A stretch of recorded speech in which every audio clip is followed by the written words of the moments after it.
We're talking about Reels today, friends. And let's be clear on what a Reel is. It is a tool to book you work. The only job it has is to convince people to hire you. And it does this by giving them the feelings of excitement and trust that they need to feel. Anything you do to get in the way of that works against you. So, in order to not sabotage yourself, we're going to look at 5 things you need to avoid doing in your Reels. That's what I talked about on my latest podcast episode. But before I share that with you, hit the subscribe and get notified button so you don't miss any of these episodes. All right, on to the podcast. Hi, welcome to Theater Life Uncensored, where we peel back the curtain and reveal to you what's really working in today's industry for theater artists just like you. That means you get to hear and learn how to surpass your career goals sooner and enjoy an easier, more peaceful life along the way. I'm your host, Jim Cooney, a New York City-based director-choreographer, and I'm also the founder of Amplified Artists, a membership community for theater professionals from performers to producers and everyone in between, helping you create a career and life you love.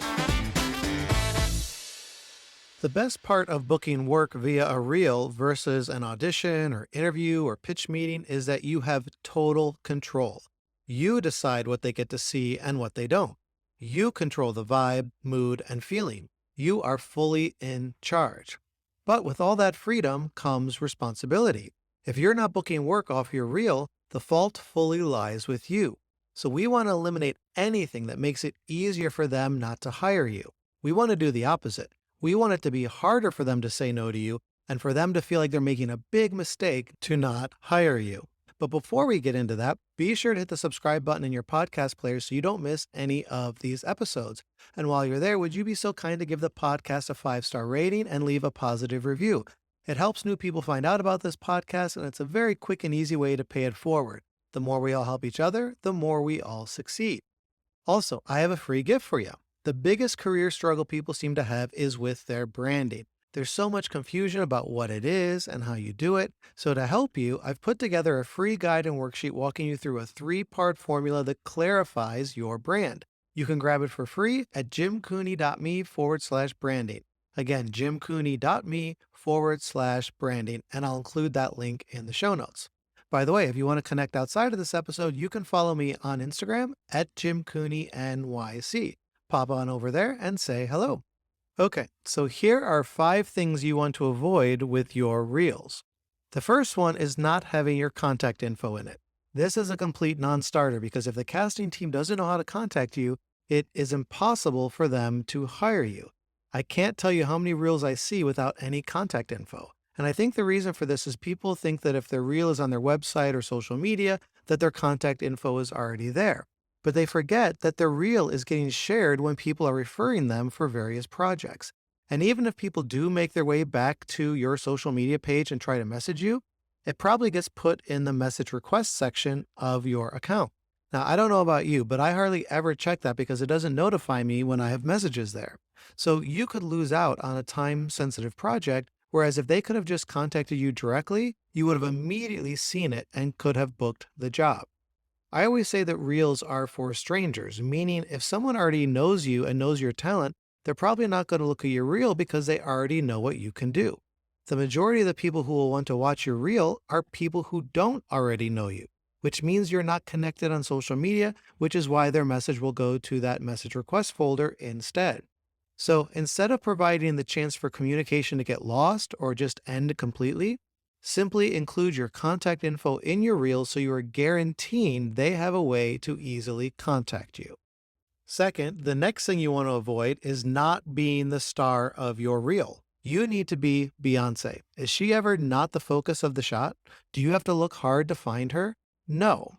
So for acting reels, make sure you're the star of each scene. You need to have most of the dialogue, even if you need to edit the original clip to make it look like that. For dance reels, it means showing solo shots of yourself or shots where you're front and center. The only exception is if you are in some sort of famous project. Like if you are in Beyonce's videos, we understand you won't be front and center. And the reason why you're including that project in your reel is to show us you worked with Queen Bee. But the majority of your clip should be showing you off as a dancer. A reel isn't meant to be a visual resume, it's to show off your skills and talent. So this may mean you need to zoom in on clips or pan the clip over so that you are center, or maybe even having to reshoot that movement phrase in a studio or somewhere unique like a rooftop or a warehouse so that it's a solo shot. You don't want to try to work around this by using arrows on a screen to point to yourself in the back row. First of all, why are you picking a clip of you in the back row as a way to show yourself off? And second, be the star of your reel. Stars don't need arrows to be seen. You don't want to put any doubts in the casting team's heads that you can't command attention on a stage. Third, avoid copyrighted music. And please check this before you spend all your time editing your reel to a song. That would be hours and hours of time down the drain if you have to start over with a new song. And I've seen so many people have to go through this. So find a song that is royalty free, and then you can safely edit your reel knowing that you won't run into any issues. Now, sometimes royalty free music is free to use, or you can pay just a very small fee to use it. But that is so much better than YouTube or Instagram or wherever completely muting your song or not even letting you upload your video in the first place.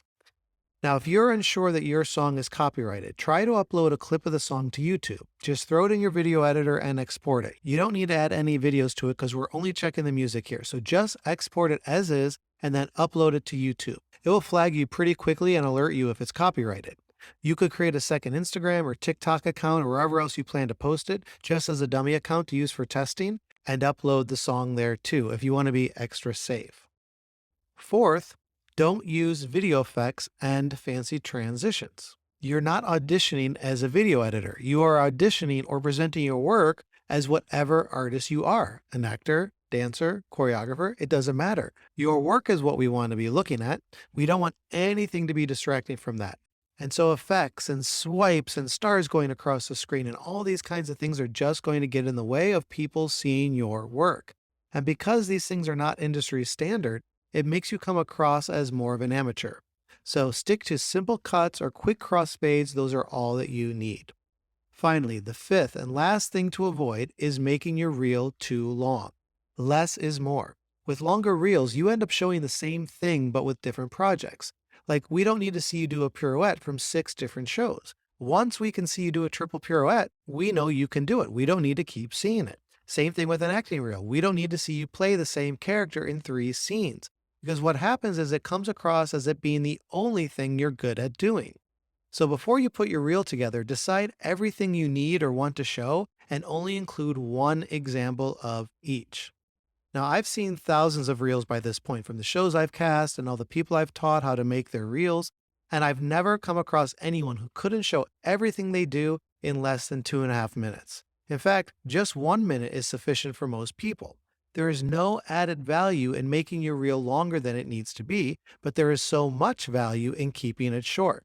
As we've just discussed, it kind of tricks a person watching it into thinking this is just a sliver of what you can do, so it excites them to want to learn more about you, and they may head over to your website or social media to see more footage. It also better guarantees they will see what they need. If your reel is too long, they may tune out and go on to the next person's reel before they got to the part of your reel that is relevant for the job that they're casting. We also all have short attention spans, so a shorter reel is more enticing to click play and watch. It also saves you a lot of time because shorter reels are quicker to edit. And since people are more likely to watch a shorter reel, that means your time putting it together is more worthwhile. Why spend extra effort when there's a lower chance people will even see it? So, to recap the 5 things you want to avoid: 1. Omitting your contact info. 2. Not being the star of your reel. 3. Using copyrighted music. 4. Using fancy video effects and transitions. And 5. Making your reel too long. For those of you members of Amplified Artists, we have our Acing Your Submission Videos and Reels course that breaks down each format of submission videos, acting reels, dance reels, and choreography reels. It also gives you recommendations for equipment and software, including many free options, and I share my screen with you and walk you through putting an entire reel together. Then, to save you time in the future, there's a cheat sheet with all of the formats and breakdowns of each one so that you can see at a glance the next time you create a new reel. We also did a spotlight session on reels. And if you don't know what our spotlight sessions are, those are kind of like hot seat coachings. So in this case, members took turns sharing their reels and career goals, and we gave ideas and advice on how to better tailor their reel to reach their goals. So the benefit for them is the very specific feedback they're getting, and the benefit for the group is getting to see the process of evaluating your own reel and how to cater it better to your goals. So in that one session, we looked at 7 reels of our members for different areas of our industry, and it gives you real life practical examples to help illustrate the concepts we talk about in that reels course. And those members who we looked at their reels, they have been sharing how they are now booking more work after making those edits. So check all of that out in your library. And you've also probably seen members sharing their reels in our community forums to get feedback from everyone too. And I highly encourage you to do that because we are all so close to our work. We can't see it clearly. It's better to do a trial run in a safe environment and get some feedback than just releasing it out to the world. Now, if you're not a member of Amplified Artists, at least run your reel by some trusted colleagues beforehand. Or, of course, you can join us and get instant access to everything I just mentioned by going to amplifiedartist.life, and I'll link to that in the show notes. So, if you have an existing reel, take it through a little audit to make sure it's not doing any of the 5 things we talked about today, and if it is, make the adjustments needed. You don't want these small kinds of easily avoidable things to be what's standing in your way of booking you work. Before we wrap up here, don't forget you can get my 3-part branding formula guide and worksheet on my website at jimcooney.me/branding. Now, here's a little preview of next week's episode. See you then. And so my head was very straight of being like, I need to take these amount of classes. I need to get these types of jobs, like probably the end all, like this is what I need to do. And the one thing I wish I did is I wish I accepted more sooner. I'm very happy with where I am now, but I wish I accepted more sooner because there's so much more out there that actually trained me for the bigger and better jobs and for what I really wanted.